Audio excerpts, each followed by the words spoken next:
Esta semana, Naciones Unidas advirtió que el calentamiento global es peor y más rápido de lo temido. En su informe sobre cambio climático, la ONU estima que para 2030, 10 años antes de lo estimado, la temperatura del planeta alcanzaría el umbral de aumento de 1,5 grados, provocando desastres naturales sin precedentes. Para 2050, de no reducir la emisión de gases, la temperatura de la Tierra aumentaría 2 grados. Crucial ecosystems and food chains are being pushed to the brink of collapse.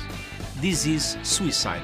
Hasta ahora, el planeta alcanzó un aumento de 1,1 grados y ya hay consecuencias. Julio batió el récord del mes más caluroso de la historia con una temperatura de 7 grados por encima del promedio del siglo XX. Como resultado, en nuestro país, el río Paraná sufre una baja histórica de agua y el gobierno declaró la emergencia hídrica por 180 días. En el lapso de nuestras vidas, y esto es un dato del Banco Mundial, 4.000 millones de personas, la mitad de la población mundial, van a vivir en zonas sin disponibilidad de agua en absoluto. La sequía, además, provocó incendios en las islas del delta del Paraná. ¿Qué podemos hacer para frenar el calentamiento global? ¿El cambio climático es irreversible? Tenemos 3 invitadas e invitado, porque hoy son mayoría las mujeres, como pidió Flavia Orofoni acá en Fuego Amigo, de lujo, la verdad, de primer nivel. Son personas que están trabajando desde hace mucho y desde diferentes ángulos los temas ambientales. La primera es la colega Laura Rocha, que hoy trabaja en Infobae, pero tiene un largo recorrido en los medios de comunicación hablando de esto, cuando todavía nadie hablaba, y ahora se habla un poquito más, pero sigue insistiendo. Y además, sos presidenta, Laura, de Periodistas por el Planeta, que ya nos vas a contar de qué significa esta organización. También está el abogado ambientalista Quique Viale, que hoy lo tenemos de forma presencial. Bienvenido, Quique. ¿Cómo están? Y la tenemos a Mercedes Pombo, que es activista de Jóvenes por el Clima. Ya han venido otros compañeros tuyos y nos encanta poder escuchar también la mirada de los jóvenes comprometidos por esto.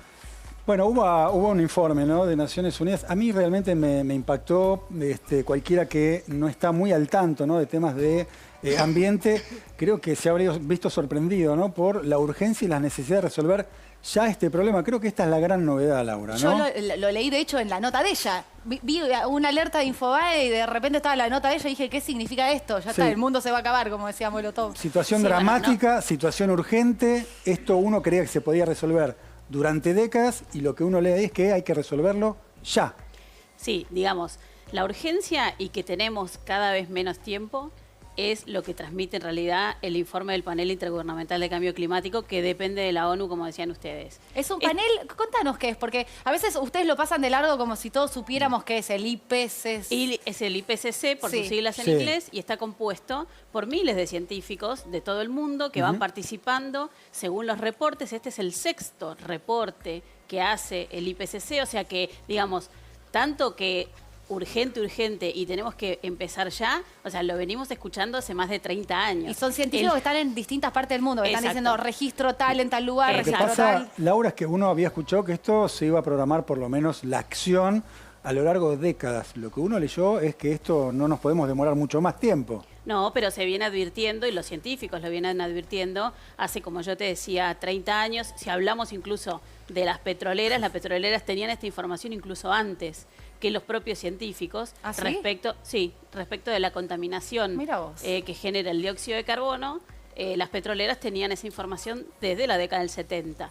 Entonces, esto no es algo nuevo en realidad. Lo que pasa es que cuanto más dilatemos la acción para lo que se llama descarbonizar, o sea, reducir la contaminación del planeta con distintas acciones, porque hay diferentes acciones y va a tener que ver con un cambio rotundo del modelo de consumo y producción a lo que estamos acostumbrados. Bueno, cada vez la ventana se achica más. Ahora tenemos 9 años. Ahora, ¿qué pasa en 9 años? ¿Qué es lo que descubre este reporte? Que una de las metas del Acuerdo de París, que era poder detener el aumento global de la temperatura promedio, porque esto es promedio, ¿sí? O sea, en algunos lugares va a aumentar más, en otros va a aumentar menos, pero para detenerlo en 1.5, bueno, eso es irreversible. O sea, eso va a suceder antes, eso no se puede detener. Lo que sí puede ser que se empiece a retraer, si tomamos las decisiones correctas, para fin de siglo. No son tiempos a escala humana. Esa es la cuestión. Es tremendo lo que estás contando. Quiero que lo grafiques un poco, porque a veces nos suena tan lejano, obviamente por una cuestión de no involucrarnos, por una cuestión de que no se habla mucho en la escuela, en los medios, en el debate público, pero ¿qué significa esto del calentamiento global en la vida práctica de todos nosotros? ¿Qué es lo que vamos a empezar a ver, por ejemplo, en la Argentina de los próximos años si esto, no sé, no se empieza a mitigar? Bueno, no se necesita tanta imaginación. Muchas de las peores consecuencias, bueno, no las peores, si esto se sigue intensificando y si seguimos con el mismo ritmo de producción y consumo que hasta ahora, pero muchas de las consecuencias las estuvimos viendo en el último tiempo en todas partes del mundo y en Argentina también. Y tienen que ver, son cuestiones que se superponen también con nuestro modelo productivo, que está basado en el avance sobre nuestros recursos naturales. El año pasado se quemaron más de 1 millón de hectáreas en la República Argentina, y esto tiene que ver en parte con ciertos fenómenos climáticos que son consecuencia del cambio climático, y también con la acción humana. Entonces se superponen estos dos factores. En la Argentina concretamente, lo que muestra este último informe y en América del Sur en general, lo que se proyecta son grandes cambios en las precipitaciones, por ejemplo. ¿Va a llover más o menos? Las dos cosas. Claro, las dos cosas depende de la región. Bueno, en el sur, por ejemplo, se prevén tanto sequías como un aumento de las precipitaciones, sobre todo en la Patagonia. Y en el centro del país, sobre todo, se prevé que haya un aumento de las precipitaciones y un aumento de las inundaciones. Y en ese sentido me parece que es fundamental tener en cuenta que las consecuencias de la crisis climática y ecológica son catástrofes sociales, no son solamente catástrofes ambientales, que es un poco vamos el paso por enfoque que paso, se le ¿no? dio Hablas de la acción históricamente. del hombre. Sí. Le pregunto a Enrique, ¿cuál es la acción del hombre que está provocando esto? ¿O cuáles son las acciones? No, bueno, son muchas, ¿no? Y de mucho tiempo, ¿no? Tiene que ver con un modelo de consumo basado fundamentalmente en el consumo de combustibles fósiles, ¿no? La quema de combustibles fósiles, el petróleo, ¿no? La energía del mundo está basado en emisión de gases de efecto invernadero que provocan esto, ¿no? Provocan que el aumento de temperatura, y lo que va a hacer son muchas cosas que están pasando, ¿no? Lo contó recién Mercedes. Lo vimos en Europa, en Alemania, en el norte de Italia. Venecia inundado, incendios en Grecia. Claro, pero esas son las consecuencias. Yo Sí. quiero ver cómo se llega a eso. ¿Qué hace el hombre de mal? Bueno, son modelos de mal desarrollo y también relacionados con los sumideros, por ejemplo. Los sumideros son aquellos que pueden absorber estos gases de efecto invernadero y de alguna manera mitigar estos efectos, que son los grandes bosques, por ejemplo. Bueno, en el último tiempo, en el mundo, no solo el Amazonas, sino en nuestro propio país, en el norte nuestro... La deforestación. La deforestación ha sido brutal y provoca todo un combo que genera esto.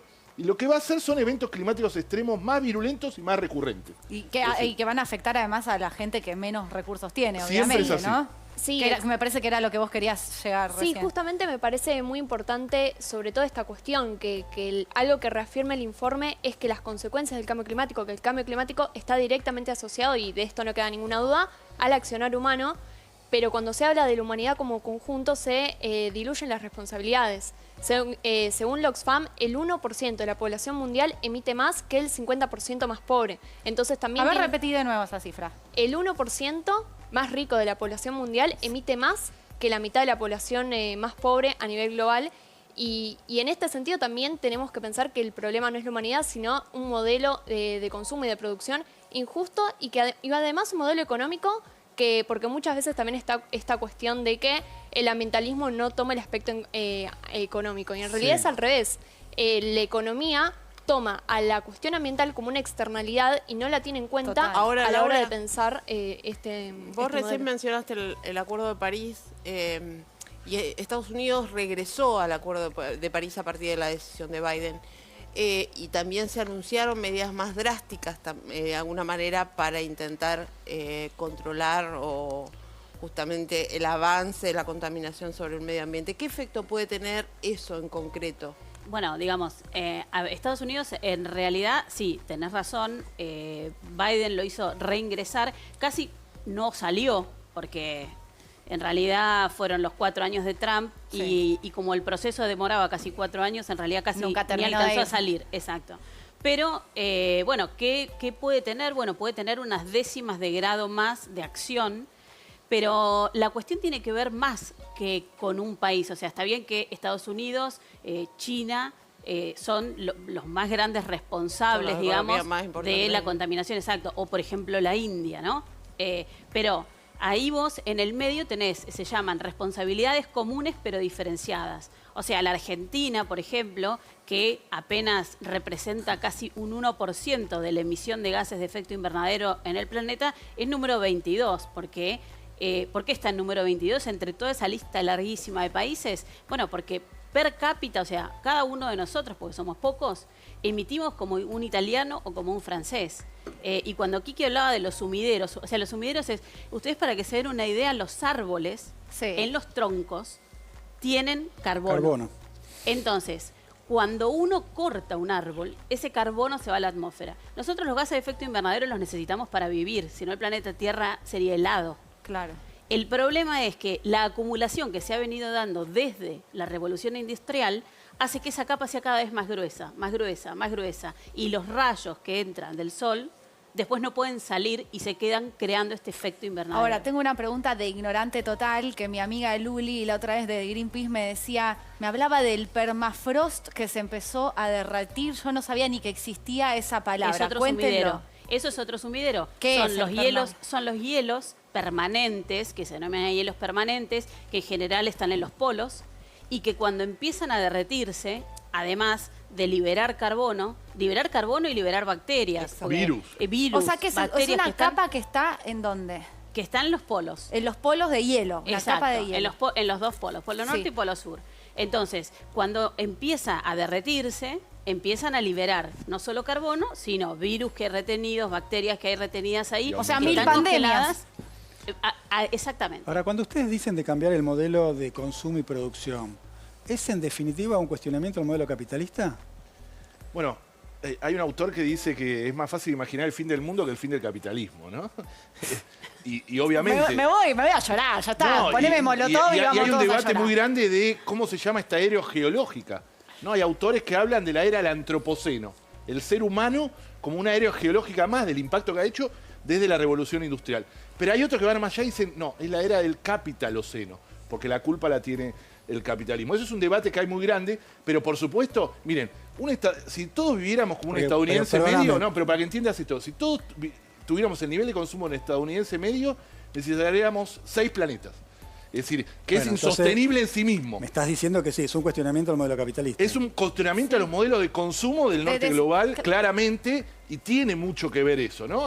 Obviamente que nosotros también, nosotros en el sur global somos los proveedores de materia prima pasivamente para esos sobreconsumos. Hola, Enrique, ¿no? ¿cuál debería ser la agenda política de la Argentina? Primero les pregunto si hay, o si ustedes sienten que dentro de la dirigencia hay algún planteo, alguna idea más o menos seria sobre esto. Pero ¿cuál debería ser el planteo para un país que evidentemente necesita todavía tener un margen de desarrollo para incluir una enorme cantidad de población y que al mismo tiempo, no sé, consensúe algún nivel de impacto ambiental que efectivamente colabore con esta agenda? Yo en eso digo, actualmente no hay un enfrentamiento entre ambientalismo y desarrollismo, sino que Argentina está absolutamente liberalizada en ese sentido. Argentina es agrominero exportadora, y exporta productos primarios, y con eso tenemos el 40% de pobreza y el 60% de los pibes. Este modelo no va más. Yo quiero discutirlo, no va más ambientalmente, pero la mitad de tampoco los va... pibes son pobres. Y además, ¿por qué?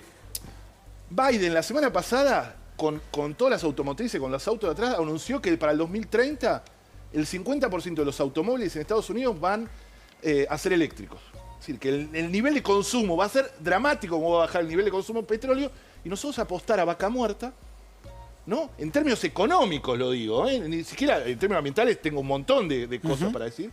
Me parece que es un gran error de pensar Argentina a ver si así. entiendo, Enrique, eso. Vos lo que decís es, no podemos, es decir, es coincidente la necesidad de no tener un modelo de mercado, que el mercado decida efectivamente nuestro desarrollo, tanto para la inclusión social como para el impacto del medio ambiente. Es la historia de América Latina y es la historia de nuestro país. Tenemos dos transiciones, ¿eh? Una transición, digo, socioecológica, justa, pensada, planificada, con la gente adentro, o una de mercado abrupta y de un día para otro, ¿eh? Cuando Estados Unidos diga, no consumo más petróleo, o, esto, y termino con esto, O cuando Europa diga la soja transgénica con agroquímicos no la quiero más. Y nosotros tenemos toda nuestra economía apalancada ahí. Sí, Laura, yo quería agregar una cosa, porque para mí tiene que ver, más que con el fin del capitalismo o con el capitalismo, con que hay como que dos modelos, ¿no? Dos modelos, que es aquel modelo que quiere que sigamos sobreviviendo. Hoy que es el Día de las Niñeces, nosotros, nuestros niños, nuestros nietos, y otro que es expulsor directamente. Esos son los dos modelos. ¿Cómo se puede hacer? Vos preguntabas, Caruso, por el tema de los políticos. En Argentina, la verdad es que en la política no hay grieta, por ejemplo, en esos términos. ¿Y qué es lo que se puede hacer? Lo que nosotros pedimos es que pongan un plazo. O sea, no es que nosotros decimos mañana no haya más ingenieros en petróleo. ¿Está diciendo, no hay grieta en que no saben nada, en que no les importa, en que no hablan del tema? Que todos apuestan al mismo modelo de desarrollo y es un modelo de desarrollo que atrasa por estas cosas que contaba recién Enrique. A ver. Pero el tema es que vos tenés que poner en una transición, o sea, el futuro se construye. O sea, el futuro no es que mañana nos convertimos en futuro y se planifica en el presente. Entonces, nosotros tenemos que saber, bueno, 2050 va a ser, por ejemplo, no sé, digamos Vaca Muerta. Bueno, Vaca Muerta va a funcionar hasta 2040. Todo eso no solamente es Vaca Muerta, es cuántos ingenieros en petróleo vamos a necesitar. ¿Cuánta gente va a tener que, por ejemplo, cambiar de trabajo? Los propios sindicatos. Hay que tiene que haber una discusión. Ahora, si vos vamos a bajar de las políticas nacionales sí. a algo, si querés, muy voluntarista. En la vida cotidiana, cada uno de nosotros, ¿qué puede aportar? Nosotros en la vida cotidiana podemos aportar mucho, primero en el voto, como decían recién y como dijo en el cierre del primer bloque Cata, que tiene que ver con, bueno, empezar a fijarnos qué candidato habla y reclamarles acciones, porque, por ejemplo, en el Congreso de la Nación hay muchas leyes que esperan, por ejemplo, una ley de envases, por ejemplo, una ley de humedales, por ejemplo, hay muchas leyes que esperan. El gobierno está trabajando en el Ministerio de Desarrollo Productivo en una ley para que todo el transporte público y se utilice baterías de litio para poder utilizar electricidad. Tendría que acelerarlo, por eso te digo, como individual podemos eso. Que quede claro que reciclar tapitas no nos va a solucionar nada. Está buenísimo lo que decís, porque además, desde lo ciudadano más fuerte que podemos hacer, que es votar justamente nuestros representantes en el Congreso, que son los que aprueban o no las leyes, es ahora son las elecciones legislativas. Te quería escuchar a vos, Mercedes, porque Jóvenes por el Clima son todos pibitos, pibitas, y yo los escucho mucho, conozco a un par, y están claramente mucho más involucrados generacionalmente. Claramente hay un montón de gente como Quique, como Laura, que viene insistiendo, y son un montón. No, pero lo que quiero decir es que es un reclamo más generacional, que nadie está escuchando. No, sin digamos, hablar de edades, pero lo que quiero decir es que yo los escucho a ellos mucho más preocupados por algo lógico, que es que se acaba el tiempo. Sí, bueno, yo creo que hay un protagonismo generacional que evidentemente tiene que ver primero con que hubo generaciones que sembraron ese camino, y por otro lado con que somos una generación que si no protagoniza esas transformaciones, vamos a ser quienes protagonicen esas consecuencias. Y yo creo que ese es un peso generacional con el que cargamos, y la mayoría de los que estamos en esta militancia, en este activismo, tiene que ver con chocarnos con esta problemática y darnos cuenta que es el signo de nuestra era, de nuestro tiempo. Ahora, pero hay un rumbo, perdóname, Quique, ya te lo pregunto a vos si querés. Dale. ¿Hay un rumbo irreversible? Es decir, no podemos volver atrás, lo que se perdió, lo que se afectó, ¿ya está afectado? Es decir, ¿vamos en un camino de ida? Hay una parte de efectos que sí son irreversibles. ¿Sí? Va a haber eventos climáticos extremos más virulentos y más recurrentes, sí. Pero no hay que caer en el colapsismo. ¿No? Claro. Porque vos podés imaginar dos futuros. O sea, sacamos a Molotov, ¿no lo ponemos? Sí. No, porque, digo, el arte que nos pone, ¿no? Series distópicas donde nos vemos un futuro sombrío. Y las soluciones, en el cine, en las series y en nuestro imaginario, incluso en la literatura, son... Sálvese quien pueda, ¿no? Sí. Individuales, egoístas, vieron que está la guerra, me llevo a mi familia. Nosotros tenemos la obligación, por eso yo estoy enamorado de los jóvenes y las jóvenes por el clima, porque para mí es una vuelta de tuerca. Ojo que, ¿saben con quién fue uno de los primeros que intercambió? Fue con Pino Solanas ellos. O sea, que fue una cosa de 80 y pico de años con ellos que tenían 17, 18. Era Pino hermoso. Porque ellos están pensando, y termino con esto, ellos están pensando un futuro utópico, ¿no? Cuando vos pensás un futuro utópico, pensás otra forma, como decía, planificás. ahí la salida es colectiva y solidaria, porque la salida es esa, Una no es pregunta- individual. Me Una gusta pregunta lo muy de puntual. colectivo. Caruso, perdón, se nos va el tiempo Bueno. y quisiera escucharles a cada uno una breve conclusión de esto, un mensaje quizás, porque nos ven además familias. Brevemente, porque tenemos 1 minuto y medio. Sí, bueno, yo creo que un poco la conclusión es esa. Estamos en una situación muy compleja como país, en una necesidad acuciante de reducir los niveles de pobreza, con un problema también macroeconómico que necesita divisas y que eso a su vez redunda en profundizar nuestra matriz extractivista, pero esto se suma la problemática que deviene de la crisis climática, que es un problema real, un problema que nos tenemos que enfrentar, y además una discusión en clave ética, en clave de disputar ciertos valores que en cierto momento se presentaban como dados de nuestro vínculo con nuestro entorno y que también tiene que ver con nuestros derechos humanos más fundamentales. Me parece que esa escinsión que siempre existió entre problemáticas sociales y problemáticas ambientales hoy es insostenible,